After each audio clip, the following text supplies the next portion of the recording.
It isn't unusual to see emergency vehicles at a hospital, but it is unusual to see one decked out in bubblegum pink. Pat Stewart of the South Texas chapter of Pink Heals explains. Pink represents women. Blue for guys, pink for gals. You know, ever since you was little kids, you grew up in pink. Pink's the color for women. And that's what we do, we support women. In 2007, a fireman out of Arizona named Dave Graybill had an idea of, hey, why not support women? Why not paint fire trucks pink and travel over the United States and help people, especially women, that's going through this terrible disease, and give them some kind of support, because support is what keeps them going. I can't tell people how it feels to have a doctor to tell me I have cancer. My mother went through it. She passed away in '98. I was in the room when he told her. But I imagine just the initial shock of telling somebody cancer, it's a death penalty. But we're here today at Methodist to honor the people that took that, accepted it, and says, no, it's not. We can survive. We can live through this. And we're at Methodist Day just to tell these people thank you, that they're an inspiration to other people that's going through it, that has a traumatic news that they do have cancer.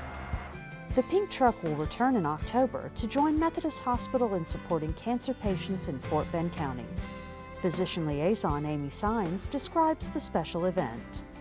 What Pretty in Pink is, it's a way to bring awareness to breast cancer awareness and screenings, but it's also our way to help raise money for our cancer fund, which helps all cancer patients, not just breast cancer patients. And this is a fun way to get our community involved, our physicians involved, our employees. It's held at the town center, and it's on October 11th from 6 to 9:30. And it's a lot of fun. Live music, there's all kinds of kids activities and family activities. Local stores and physicians have booths so patients can go and get information. They can go shop, they can taste all kinds of different food. We end up selling different things, shirts and hats and pens and pencils, that all proceeds go back to the Cancer Fund, which is really amazing. We raised about $110,000 last year, and we're already at about $40,000 this year to add to that fund. So it's very exciting. The way that fund works is patients can then, that are having treatment here and just really cannot afford to pay their mortgage or their phone bill or whatever it might be, can then work with our navigator here at the Cancer Center. And if they meet that criteria, they can then get funds to help pay for their mortgage so that they can then focus on their treatment. Dr. Jorge Darcourt explains that early detection and rapidly advancing treatments mean cancer can be successfully addressed. Lately has been so many advances in the treatment of cancer that we have not to be afraid about the treatment. We all have heard the story from our grandma or grandfather, that suffered through chemotherapy 20, 30 years ago, and the treatments have changed through clinical trials and through research in a dramatic way.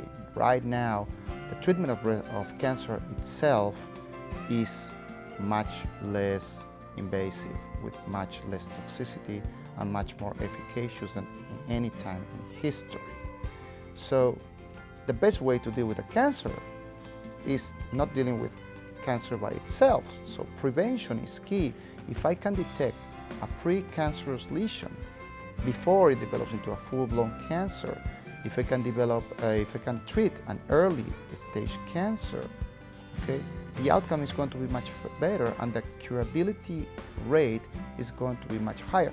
So I encourage everybody to go get a screen, talk to their physicians, talk to the primary care doctors, their gynecologists, discuss the issues, discuss their family histories, so that way when they have to deal with this, it's something that most likely is going to be cured.